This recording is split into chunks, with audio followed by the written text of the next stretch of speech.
I've been noticing today that all the updates on the final draft of Erebus.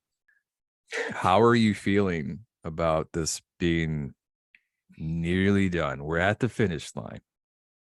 It's really cool to get to a point with this story where we are almost where it is almost done. That's Yeah. basically what I'm trying to say. But it's cool to get to a point in this story where it's like oh, I don't need to look at every single line. I can Yeah. basically jump to the edits and trust that the rest of it has enough legs under it that it's solid and it will stand on its own. Oh, it's lean, it's tight as a drum. It's not an inch of it is wasted. All of the narrative that we have in place has a specific purpose. Each character has a Yeah. purpose. Each action serves to forward the narrative or character progression or both. It's yeah, I'm pretty excited for this. Yeah.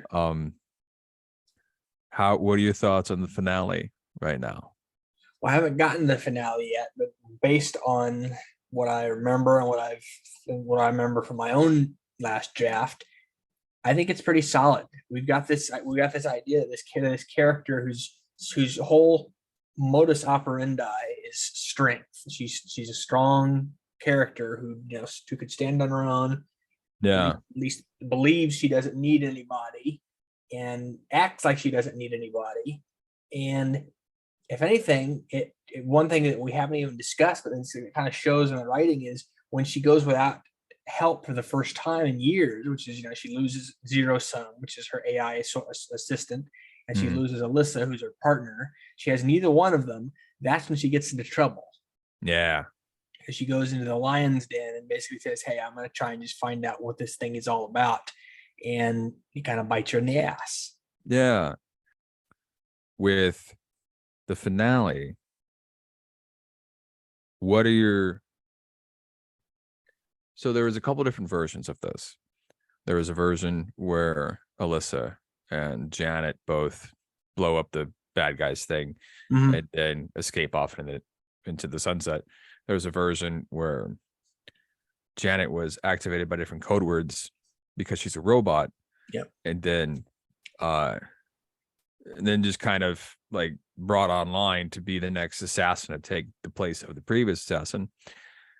And then there was a third version. There was another version which was kind of like it takes the code words out, but it's more subtle that she's being activated. Mm-hmm. Right. Now, what are your thoughts there on because you weren't a fan of the code words, which is totally legitimate. It's not that I'm not a fan of the code words. It's just that with the code words, I think we have to do it the right way. Because Yeah. because there's a very fine line between making the code words an effective way to say, well, she's like, because we talked about this earlier today before we recorded about Yeah. how it's not necessarily that she's surrendering to the will of her enemies, it's that she has no choice. There Yeah. has to be a fine line between her having no choice and her trying to fight. Because if she doesn't fight at all, even though she is being manipulated by this brainwashing, it's effectively going on to her, going on in her head. If she doesn't fight at all, then it still feels like something of a betrayal of her character. And I think Yeah. that's something readers would really hammer on, because it's like, well, you've had this character who's like this bullheaded, can do anything she wants to do character the whole book, and then she basically at the end just folds because they say a couple of magic words, and she's like, "I will now be your slave," and it's like, well, what the fuck is that? You know? Yeah. Like, why did I invest all this time and effort? Because that's the thing. Because obviously, for the sake of our readers, we had a discussion earlier today about some changes that I thought of making. You talked me out of very, very smartly, and we could get into those later. But the main thing that got me, the main fear that got me started on wanting to do those changes, I thought, I really don't want this book to become fodder for like people who think, well, this is just a cop out ending and it's just setting up a sequel that we might never get. Because as it is now, it, I'm not saying it is that, or that it's even really close to that, but it could be construed that way by some, and that's always a risk you got to take, because there's a certain degree of, well, we're basically saying, well, the main character loses and her best friend goes off to find her ex-husband and they're going to rescue her, and then it cuts to black. Yeah. It's like the end of what's a good example? I can think of a movie that ends like this, or another book that ends like this. I can't think of one off the top of my head, but that's basically what it is. It's a cliffhanger and Yeah, a I don't sequel know. bait ending. Well, I know for me, I got called all manner of bad things on Goodreads in my earlier reviews. Yeah. I kind of explored what modern day society would be like if the feminist revolution never happened in the 20th century, and instead Earth was a destroyed dystopic regime ran by aliens. And so, men would be expendable killing machines on the front lines, and women would just be sex slaves. Basically, no one's happy. Everyone's kind of like a different version of like a slave to the empire.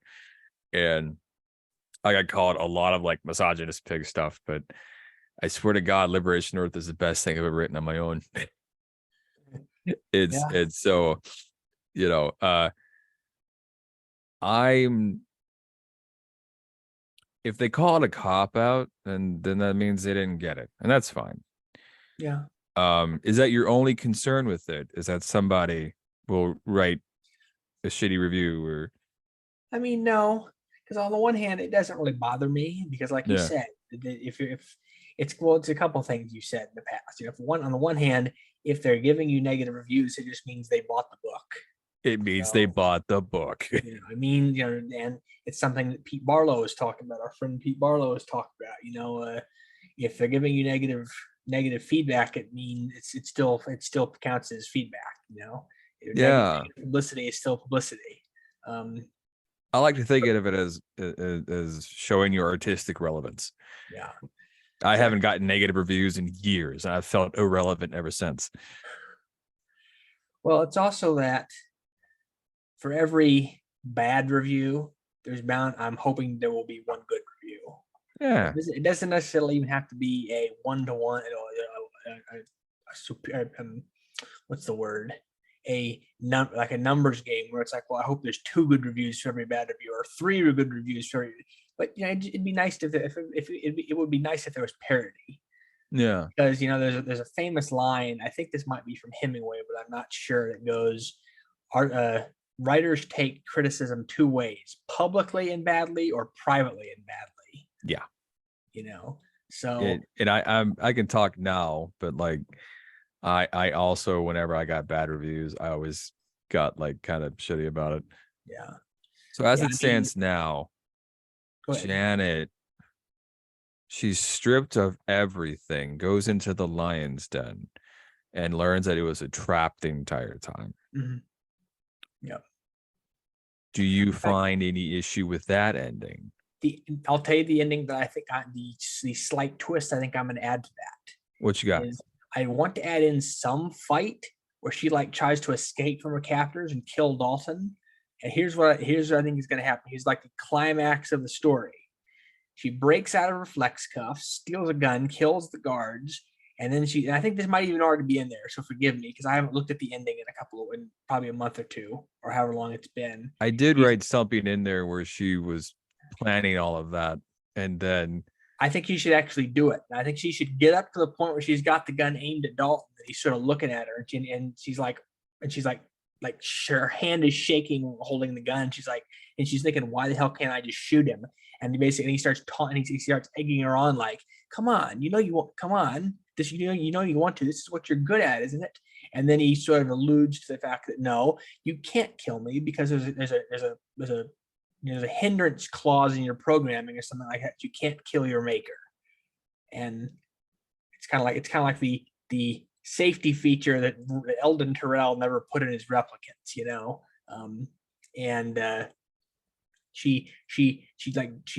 then more guards rush in, they take the gun, and they basically take her away to be turned into the next assassin. So everything is the same except for when at some point during Dalton talking to Janet, she says she breaks the cuffs, she grabs the gun, she points it at Dalton, and then maybe she doesn't break the cuffs, because I think at one point he tells, I think, I can't remember if this is in the current draft, because again, I Yes, it haven't is. gotten that far. Yes, it He is. tells them to take the cuffs off her, because it's like, oh, do we really need those? She'll be docile, won't you, dear? Or something Yeah. like that. And she's like, yeah, fine. And she's like, kills the two guards, takes one of their guns and aims it at Dalton. The other guards are like waiting to see what she does. She can't shoot him, and then they rush in and take the gun from her and take her prisoner again. Yeah. So it's because again, it sets up a lot of stuff. It sets up that it's kind of the dark ending to a first act, because Yeah. there's a lot of if we look at if we look at trilogies as like 3-act stories, which a lot of them kind of are. And one of the classic examples is the Star Wars. Yeah. The original Star Wars trilogy, which everybody knows is the best one. Sorry, Sure. there's no argument here. The first movie ends on an up note because they've just won the Battle of Yavin. They just won. They just destroyed the Death Star. The Empire has been sent reeling. Blah blah blah. Well, the second movie ends on kind of a down note. Han Solo has been captured. Luke Skywalker's had his hand cut off, and he's found out that Darth Vader's his father, and the Empire has them on the run. Well, in this case, it's kind of a subversion of that, because you've got Janet basically the captive of her enemies and now being made to serve their ends. And the only hope she has of gaining any of humanity she might have had left is her best friend going to find her ex-husband and going to rescue her. And that's where the second the second book would pick up. One day. Yes, one day, God willing. That's where the second book would pick up, is them going to, if anything, I think, thank God I haven't started sketching this out yet, because that would be definitely getting a little ahead of myself. But I've got some just very tangential ideas of what I would do for the start of book 2. Like it would start off with Janet in her new role, and she's like excelling, and then it would maybe like cut back to them or something like that. Because again, part of just throw some lore out there, part of the second book's lore is that it takes place during the Tsaran Uprising. It takes place at the height of the Tsaran Uprising. So the two of the main characters, Alyssa Yukawa and Darius Moroni, that's Janet's ex, they're all basically avoiding everybody, because Alyssa is still being hunted by the authorities, and Darius has effectively made himself a persona non grata by helping her. And they're also looking for Janet, who officially doesn't exist, and there's Zarns going crazy everywhere. Does the Titan Gambit take place at the same time? No, it takes place later. The how to describe this? The quick number for you is the Titan Gambit takes place 35 years after the Erebus Effect. Oh. It's at least the main story of the Erebus Effect. Because remember, the Erebus Effect has flashbacks in it, but the main bulk of the Erebus Effect story, like 80% of the chapters or 70% of the chapters, whatever it is, 4 chapters out of 5, we'll say, or something like that, is that takes place in November of 2354. Sure. The Titan Gambit, which is the next book that we're looking to do for the sake of our listeners, it begins, I want to say, in July of 2389, because it's like around there's different anniversaries that have significance in the lore to all of this stuff. But yeah, feel free to say no to all of this. This is a random errant thought, and this is just me trying to connect some dots. Is there a reason the Titan Gambit couldn't take place during the Tsaran Uprising? Yes.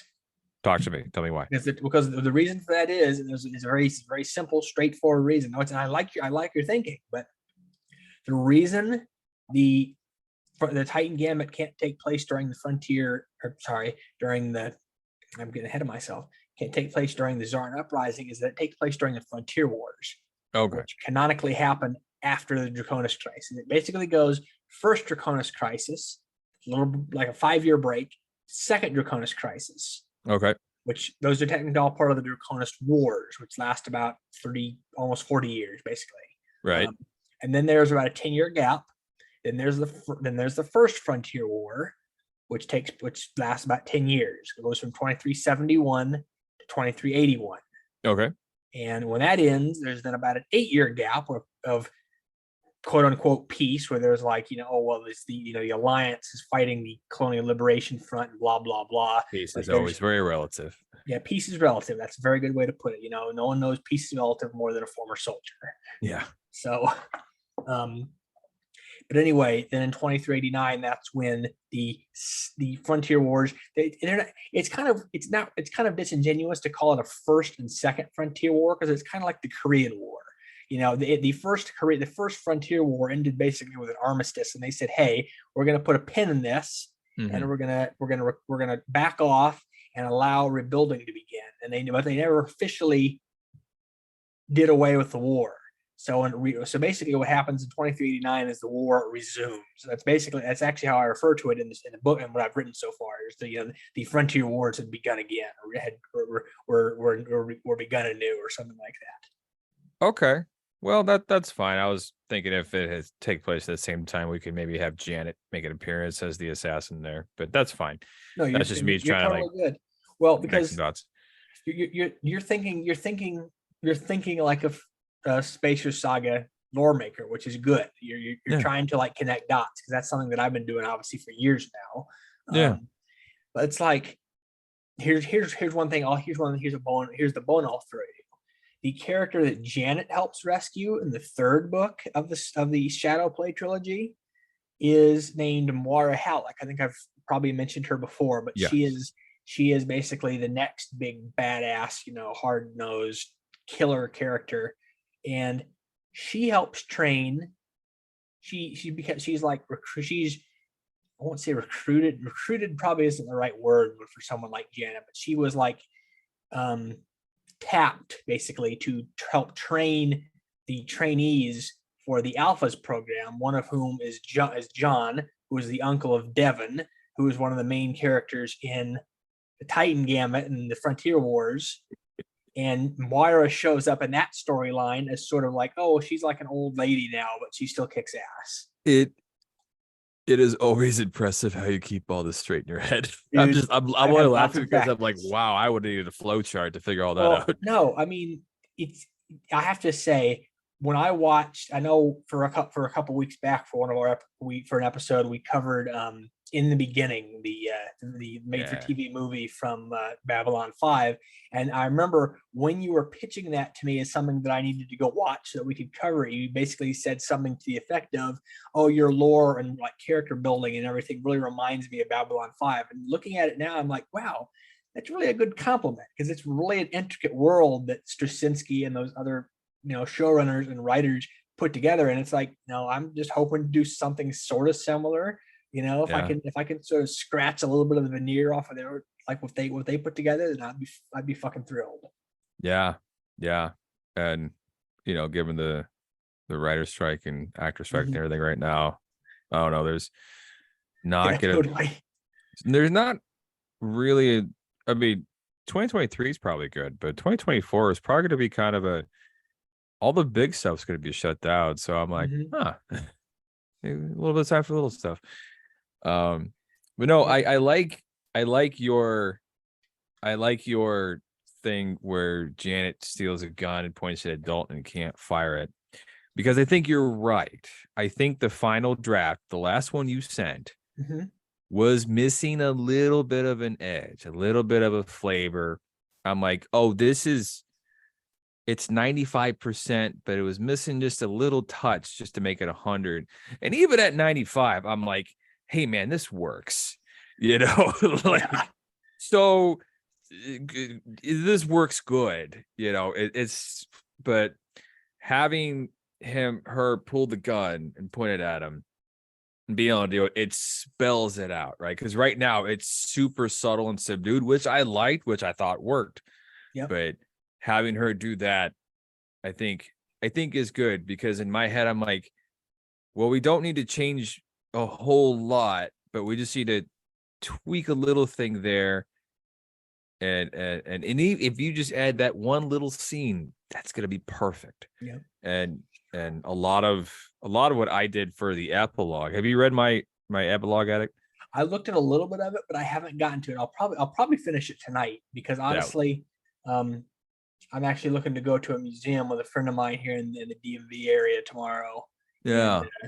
But I'll probably still stay up because we're not looking to go out. I'm not looking to leave here probably till like noon or something. So, but I might just stay up and work through because I'm actually on chapter 18. I've got just the final chapter, the final chapter, and then the epilogue. So I can probably finish those tonight, especially considering how few edits there are left to be checked through. There was around chapter 4 or 5, you had a whole section where Janet's talking to Zero in the car. I saw that. I'm like, we kind of covered that in chapter 4, and then later on in sure chapter. I just pushed through that edit. Yeah, I'm pretty sure I just said, yeah, we can get rid of that. That's fine. Yeah. I trust your judgment on that. Yeah. So chapter 4 is still 11 pages long. So I either condense 2 chapters together or can combine a little bit, or yeah, it's still plenty long. So it's not like we're missing any flavor in that, and for having that been cut out there. Yeah, like there is not really any fat to cut, man. I'm really proud of the work we've done. All of it, the story mechanics work together. You know, there's nothing that feels extra. You know, I mean, the story at its heart is basically, and I say this, and I know that to a certain extent this is kind of like a derogatory comment, but I don't mean it as a derogatory comment. There's a certain flavor to the story of it being like one of those old like dime store novels.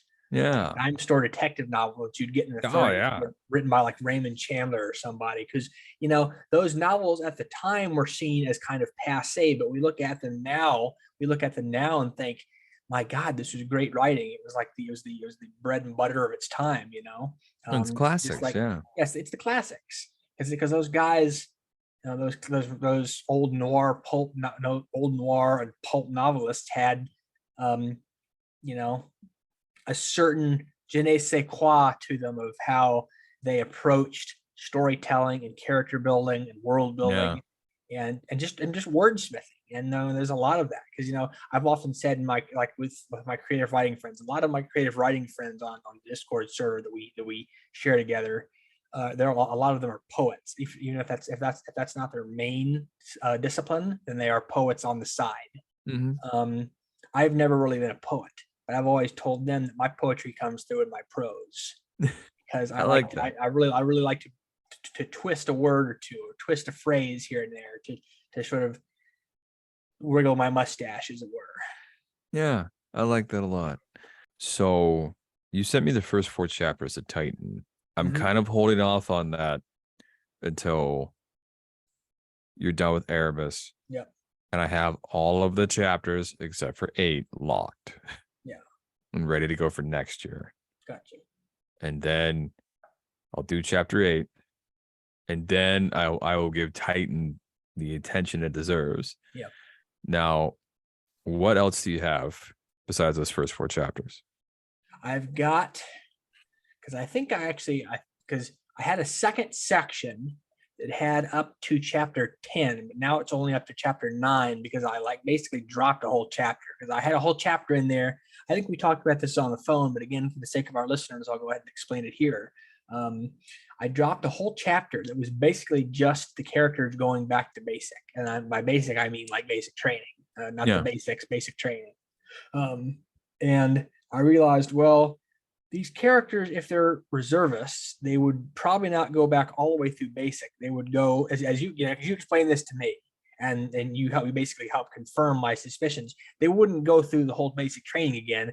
They would be sorted into an active unit if war broke out, and then they would be, basically be put on an active footing and then rush through maybe some drills and they'd have well, in back in my day, because I'm the old man yelling at the cloud now. It would be a unit would be activated, and they would have anywhere between 3 weeks to 3 months worth of training refresher, depending on their unit, depending on their job, and what they're gonna do. At some units like we during the Iraq War, we had we had Navy reservists get called up and retrofitted for convoy security detail. Sweet Jesus. Yeah, so you had fucking Seabees that were like supposed to be engineers on battleships or whatever. Not engineers, but like just people that were supposed to be on ships. They said, hey, the terrorists don't have any ships, but what they have are roadside bombs. So we're going to put you on it. Because LSR Tampa was logistical supply route Tampa that ran from Baghdad to Kuwait City and back. And so these Navy guys were just running convoys back and forth instead of being on like on a ship or something. And I remember this because there was a guy who got out of the army because he got tired of pulling convoy security up and down LSR Tampa between Baghdad and Kuwait City and back. And he joined the Navy. It's doing the same shit. Oh, God. That's like hell. A little bit, yeah. Oh, man. But just now, he's the most experienced gunner on a convoy security detail full of sailors. Good God. Like that scene in fucking Abbott and Costello go Buck Privates where the drill sergeant says, okay, we're gonna put you in the Navy and make you in charge, put you in charge of all of the vessels. And Costello's like, yeah, that sounds nice. And the next thing it cuts to you see him in the kitchen on KP duty, and he's like, all the vessels. Heck. Yo, I did KP once. I actually volunteered for KP once because I didn't want to sleep out in the woods. Because they knew how to sell it to me too. They said, hey, Sergeant Lester, if you volunteer for KP duty, then you won't have to sleep out in the woods in a sleeping bag. And I was like, I can sleep at the barracks. And they're like, yeah. I was like, fucking deal. So I scrubbed pants all weekend. I'm like, because I woke it up to bees stinging me in the forehead before, and I was on my way out of the army by that point anyway. But oh man. Anyway, sir. I also want to talk to you about creative burnout. Yeah, that's totally a fun thing, isn't it? It's because at a certain point you hit sort of diminishing returns. I know I do. And I don't think I'm burnt out on Erebus, but I'm kind of developing like not filler episodes for Blanket Fort of Solitude, but more like I'll review a book for 10 minutes and have like kind of a cool YouTube video about it where I'm just talking.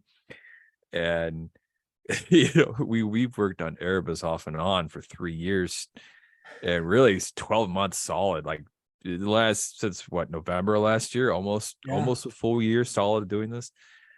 And it's it's really good, but also I'm like, God, I'm ready. I'm excited to get this locked for publication, and then move on to the next thing, and I know totally for get me, that. a lot of it's like I gotta like kind of switch gears and do another thing, or kind of go. What you got? No, that's totally how I am, because with me, the only problem is I don't always wait until I'm done with the first thing before I switch gears to go play with a new toy. Yeah. That's kind of how I've been just traditionally, especially with my creative projects, because I'll get a new idea, or I'll go play with a different old idea, and I'll neglect the idea that I should be focusing on. This because I've done it to us before in terms of like our creative partnership. And it's always a blessing and a curse, because on the one hand, I get friggin' new ideas for stories like they fall like manna from heaven. Like I've told people, and this is not in jest, I get ideas in dreams sometimes. Like I'll have a really vivid, like imagine like crazy dream, and I'll like wake up at 3 o'clock or 2 o'clock in the morning and roll over and like say, I gotta write this down. I'll sketch something out on my in the notes section of my phone, so that I can come back to it and maybe try and recall what I was seeing in that dream and see if I can make something of it. And there's actually some stories that I probably will write out in the book someday based on some of those like 3 a.m. dream recollections. The downside to that is that means that I have a lot of problem with finishing creative projects. Really the last creative project that I finished was probably Spacers, which we we worked on for a while and we published a book for and all that, because ironically, Erebus, I actually wrote before Spacers. I wrote when it was still called Shadow Play. I finished that like the spring of 2018. And then I wrote Spacers like between 2018 and 2019, because I remember I was working on Spacers and sort of sketching out Spacers in the spring of 2019, because I was working at this shitty dead end job, like grading tests for a living, basically. And I was like drawing maps of like what the solar system would be like during the space, basically during the Spacers War, the Mars Titan War, whatever it's going to be called. And yeah, then I wrote the book, and then we worked on it, and we started working on other stuff. But the gist of all this is, because I'm so nebulous when it comes to attacking story ideas, and I have so many new story ideas all the time. Like, I get them just randomly walking down the street. I know this is kind of, I keep digressing. I've told people before, and I'll tell you now, I got a story idea once, literally like sitting in traffic. Yeah. I was sitting behind a Jeep on Meridian in Indianapolis, just where Meridian passes under 465, just by 96th Street, going south. And I was looking at this Jeep, and I think it was a Jeep in front of me, and there was this like bit of dirt or maybe a bit of like chalk or something on the back window of this car. It was dirty. And I was like, why would someone leave that there? And then my creative juices started flowing. And I thought, well, what if someone marked someone's car? Why would they do that? And then the next logical step was, well, what if they marked their car because they were marking them for death? And I ran with that. And I thought, well, this could be sort of a horror type story where these people are living in this colony where it's kind of like the anti-Passover. Like, in Passover, you mark your door so that the spirit of God doesn't kill your firstborn child or whatever. That I can't remember the biblical story, so forgive me. But in this case, it's basically this cult that like secretly runs this little settlement on some other alien world. And if they mark your door, then they will like kill you and eat you or some shit like that. No, I think all of that just kind of means you need a partner to keep you steady. Yeah, that's kind of what I've been looking for. And I think I found it. So I'm glad you're here. Yeah. And I know for me, you kind of keep me focused on a lot of things too. Like, like I know you, I can kind of keep you focused on that, but with the stuff you're working on, the stuff we're working on, it kind of gives me a reason to be so focused on stuff, because otherwise I would just do random podcasts and it's so interesting because the way we have it laid out, I'm basically the creative. I won't say the only creative force, or really even the main creative. Maybe the main, but I'm not trying to. I'd say you're the primary creator. Yeah. Yeah, I'm the primary creative force. You're the primary business driver. Yeah. In the Divided by Zero Books empire now. With a podcast itself, what do you look for in one? Man, basically the same thing I look for in any YouTube video or radio program or anything. Just I want to be entertained. Yeah. I want to be entertained, but I also want to get something out of it, because any I won't say any program can be entertaining, because obviously not all of them are. But any schmuck can just talk about what their farts smell like for an hour. Any that would probably get 500,000 listens. Yeah. Yeah. That would probably get 1 million views easy. Any three guys can talk about that, and even with the good market and podcast market as glutted as it is, they will still probably get some views. But that's not the kind of stuff I go for. I've listened to podcasts like that, but like traditionally the podcasts I've listened to, which funnily enough used to be Rooster Teeth podcast, like the main Rooster Teeth podcast, and there was one called Fuckface that I told you about. Yeah. Well, they're kind of a potpourri, because they talk about a little bit of everything. They also talk about like things that are in the news and things that they read on, Gizmodo, and things that they saw when they were out, eating dinner with their family. It's a lot. It's basically a grab bag of life, and that's kind of cool. But again, the thing about podcasts is just like just like the podcasters have to know what they want to do. Like you and I know we want to do a little bit about life, a little bit about sci-fi, a little bit about creative writing. You have to know what you want out of your podcast when you're going for it, because if you don't know what you're looking for, then you're just going to browse through the literally hundreds and thousands of podcasts that you can choose to listen to, and you'll probably never be really satisfied. It's like Netflix paralysis. You scroll through Netflix for an hour and you can't figure out what to watch, and then you just give up because you realize you didn't really want to watch anything at all. You just wanted to feel like you wanted to watch something, and you never did.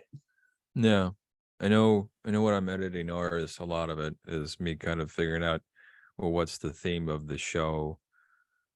Like, oh, in this one we talked about what purpose does your character serve, and so anything that doesn't really support that idea, I kind of cut out, even if it's good stuff.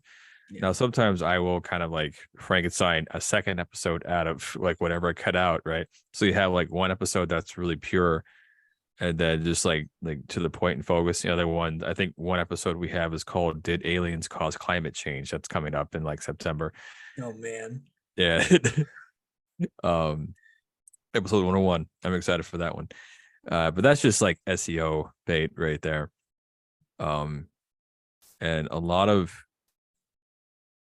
kind of being a publisher is just experimentation and kind of figuring out how things work, and kind of figuring out how algorithms work, and just kind of teaching myself that stuff. Where like I spent 2 months last year uploading cat videos to YouTube Shorts, and I got 100,000 views doing it like that. And so I understood timing matters, what you say, hashtags matter, the content, the length matters, all of that stuff. And so it kind of taught me what to look for in regards to the performance of our show. And now I know this doesn't sound great, but also there's a lot of podcasts where no one listens to it whatsoever for any length of time. They accidentally click on it and then click off before the 3-second count hits. Our average listen is about 5 minutes. Usually when someone listens to our show, they usually on average give us about 5 minutes before they get tired of the sound of our voices, which I think is pretty good. Yeah, I think if I heard my voice, I'd probably turn it off too. Yeah, same with mine. That's not true. I like the sound of my voice too much. I like the sound of yours too, but well, it makes one of us. Well, I listen to it quite often. Like sometimes I'll be editing like an old show, and then you'll call me and like, oh, we'll have like a new conversation, and I'll pick back up with like the old episode. I'm reliving an old conversation.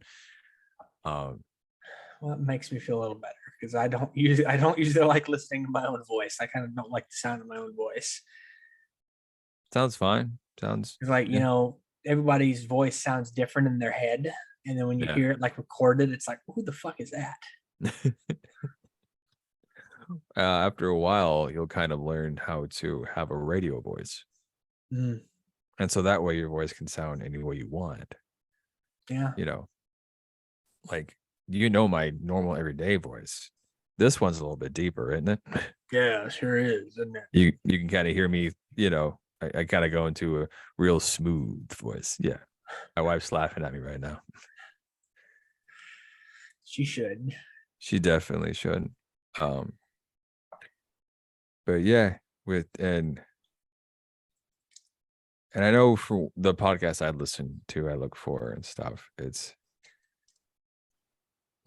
one that's called Quick Question with Soren and Daniel that I'm a fan of, and it's a little bit of what I model for this show, where it's two guys.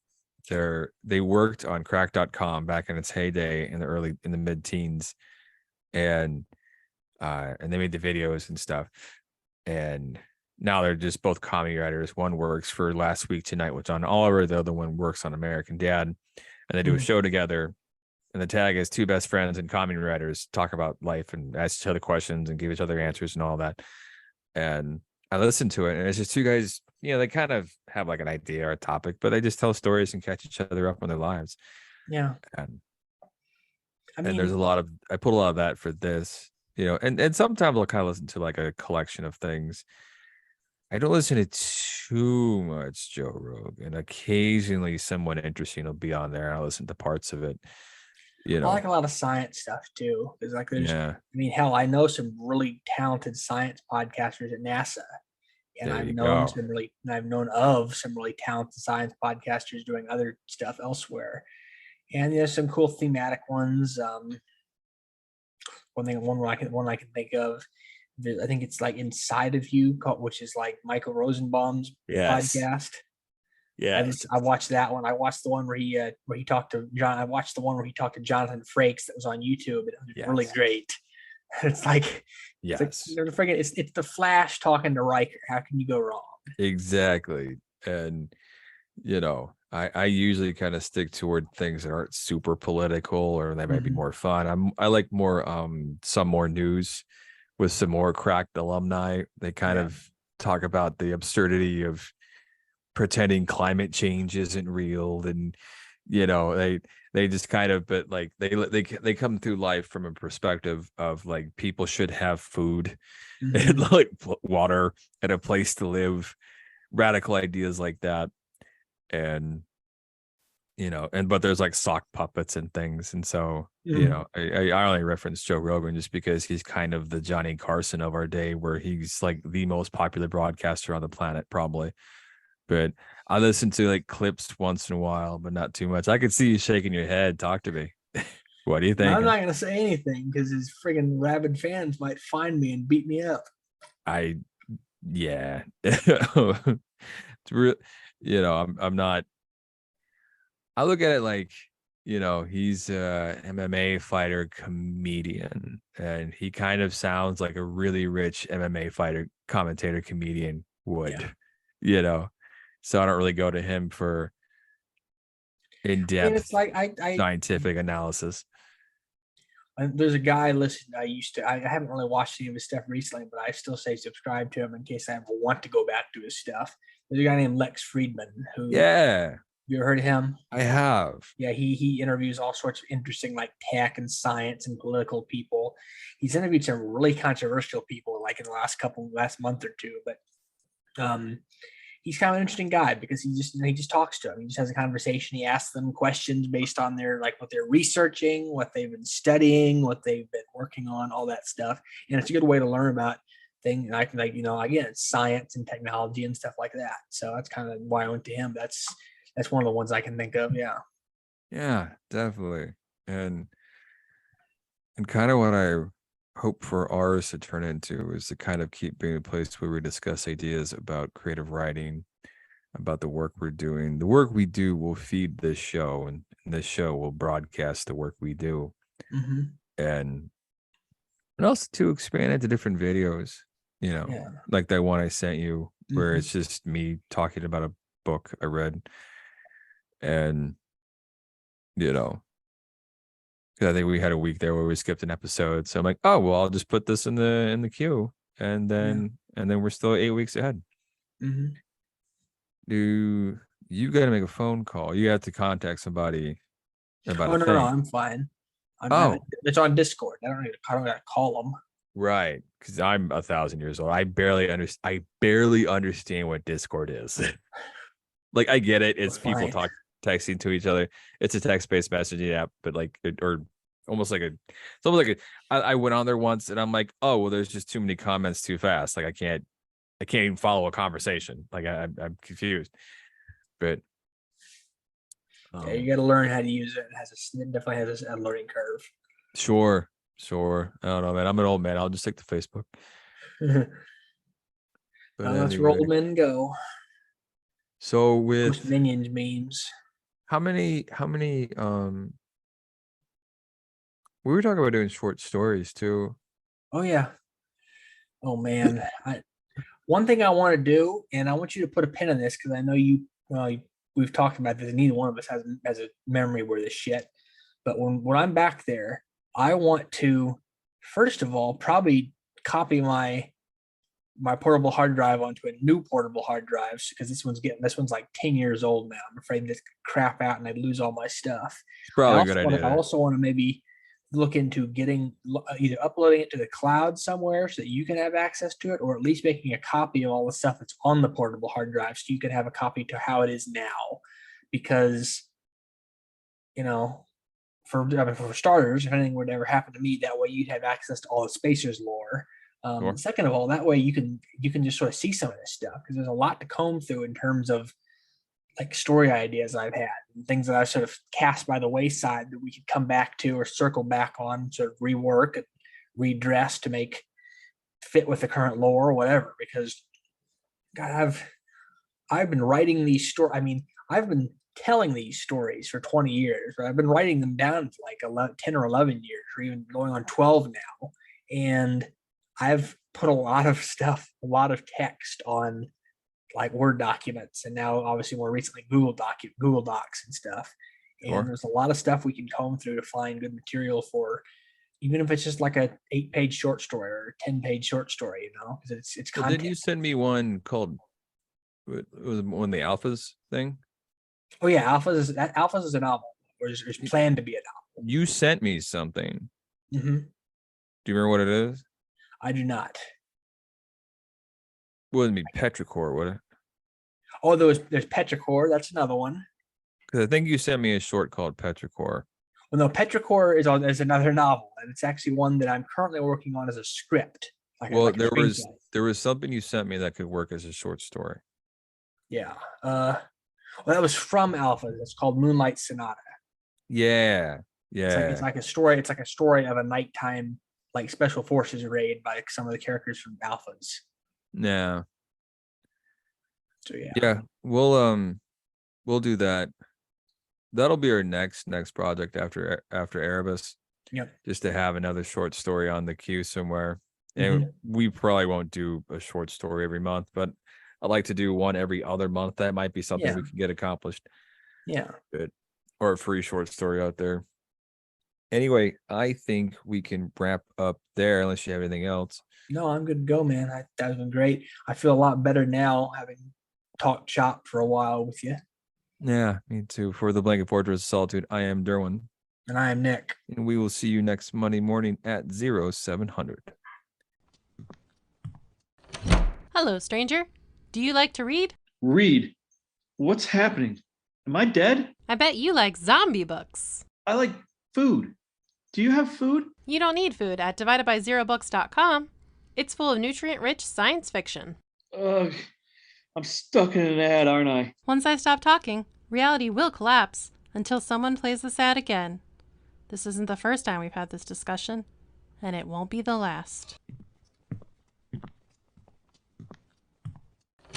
Hello, stranger. Do you like to read? So I'll see you, Tuesday, you think? Probably, yeah. Oh, I was going to tell you too. So after PopCon, and you can say no to this, the plan is currently, if you're up for it, you, me, Meg, and the girls all go to, what is it called? The Festival of Lamps? Feast of the Lanterns. It's kind of a cool, like, music vendors, food trucks, cool lanterns. Cool. Yeah, sounds good. So that'll be Saturday too? Yeah. Yeah, because Sunday I'll probably be driving back out here, assuming everything goes nominally. Yeah. Would they let you intern remotely this time? Yeah, I could. I just don't really want to, because I want to be able to collaborate with people in person. It's so much better for the experience. That does seem like it probably feel like a step backward. Yeah. If that was the only option, would you take it, you think? What, doing it remotely? Yeah. Yeah. I mean, I've done it before. Yeah. That would suck though. Yeah. That's not what you want to do. You want to do something in person. That would feel like going back to high school, kind of. I get that. Yeah. Not that I'm like want to get away from you guys or anything. It's just I kind of want to get away from Indiana. I want to get out on my own. That's part of why I was hoping to have a place of my own, or leave with somebody else. I do kind of hope you find a place out there and you stay out there. I mean, selfishly, I want you to, move into the, building down the street from my house. But because there's an open. I literally like. There's actually a guy renting a room out like down the block from me, and I'm like, oh, Nick would be perfect that close to my house, so that we could just hang out all the time, and I wouldn't even have to start my car to go see him. And then you're like, I'm leaving, and I'm like, well, fuck. Yeah. No, I think your future's on the East Coast. Yeah. Yeah. That's what I want for you. Unless I get a remote job, Unless you get a remote job. which may happen. We never know. That would be pretty cool too. Yep. I remember being a kid and relating to The Simpsons entirely too much. And I remember looking at it and like I might have probably told you this before. It was season 2, episode 1. It was called Bart Gets an F. It's my favorite Simpsons episode ever, where he tries so hard and gets a 59% F. And then he's crying because he's like, I got to repeat second grade. He goes, oh, this is just like Washington's famous defeat to the French. And he quotes some obscure history thing, and that gives him an extra point because it's applied knowledge. And then he gets a D-. And this little boy is so excited to get a D-. And I remember being a little boy being so excited to get a D-.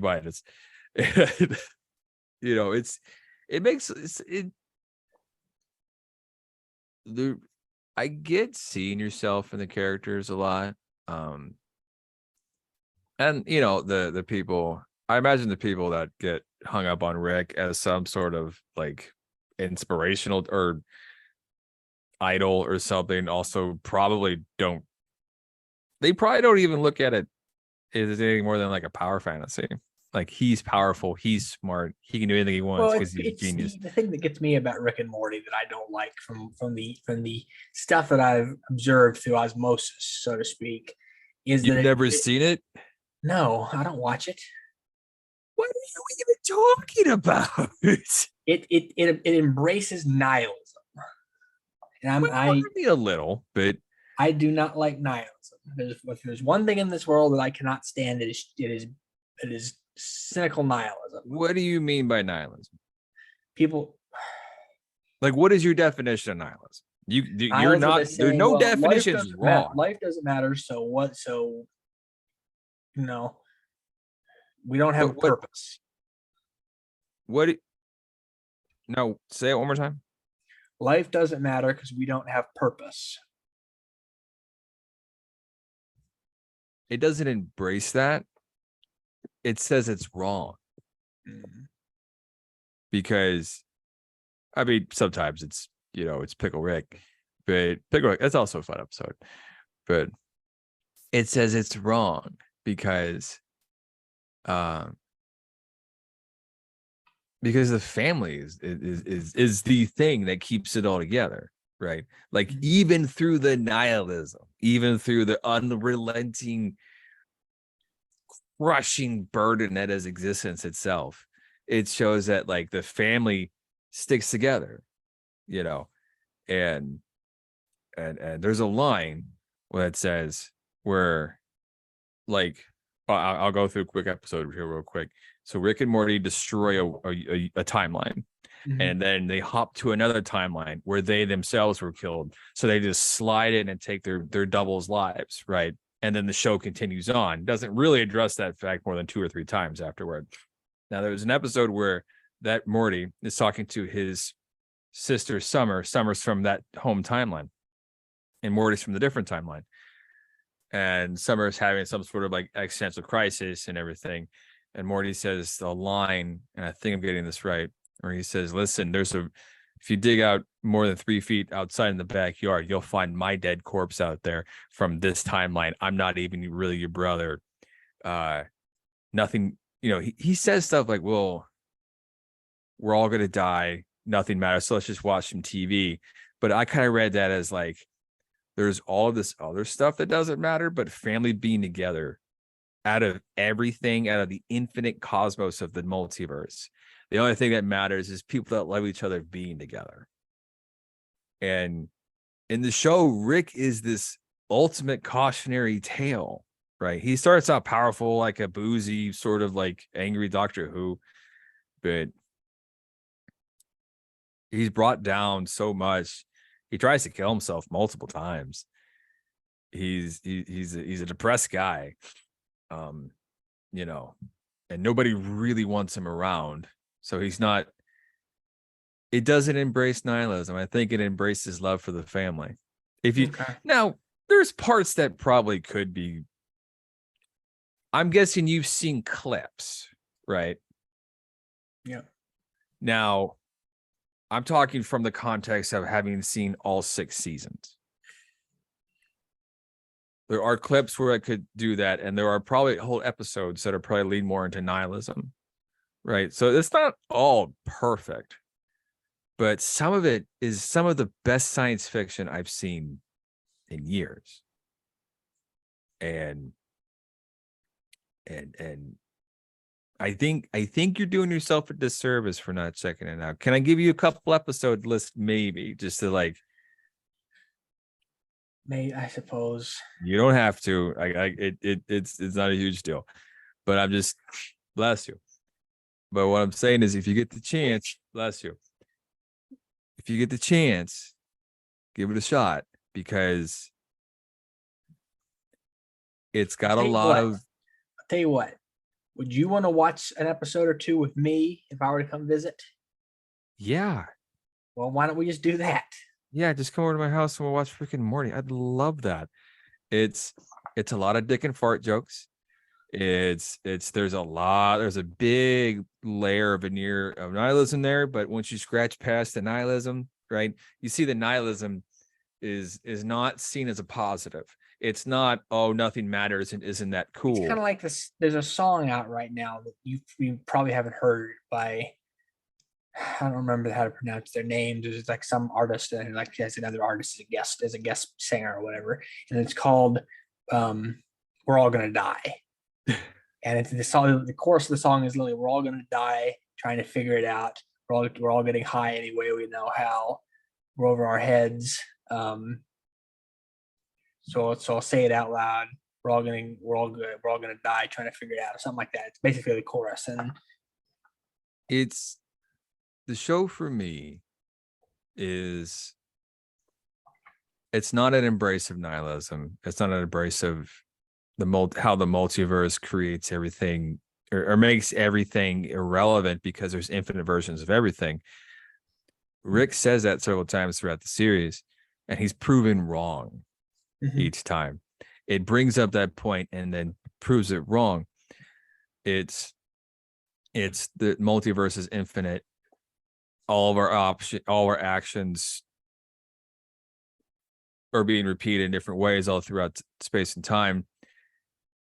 Therefore, those specific actions don't matter. So it's kind of saying, if there's this big, infinite, crushing weight of existence, it's asking what matters. Yeah. And I think the message is, because it talks about, Rick plays nihilism, but really he's looking for what matters. He's looking for meaning, and he finds it in his grandkids, and to a lesser extent, his kids. And throughout the series, he changes and becomes less angry and bitter and all of that. And I think I will, now granted, there are some episodes that are garbage, but I think too, there was a certain segment of the fan base that got really excited. For 5 minutes, there were weird incels on the internet who got really into Rick, which sure. And then also there's a lot of people on the left who it got fed through the culture war thing, right? And so that way everybody on both sides of the culture war stuff could be like, oh, well, this is how I'm supposed to react to this show. And then, you know what I mean? Yeah. But they never watched it. Yeah. So it's not a perfect show, but there are some episodes that are. And there are some episodes where you're like, wow, that was a waste of 22 minutes. Like you like alternate timeline stuff, right? Yeah. There are a lot. Like there's one called Interdimensional Cable, where they just like, oh, what are different cable episodes and cross the multiverse or something. There's a lot of cool shit. I really look forward to seeing you next week. Yeah, me too. And I am gonna hop off because I have to stay up for another hour till the meteors come. Yeah, So I'll probably stay up at least that long because I might want to go out and watch him here.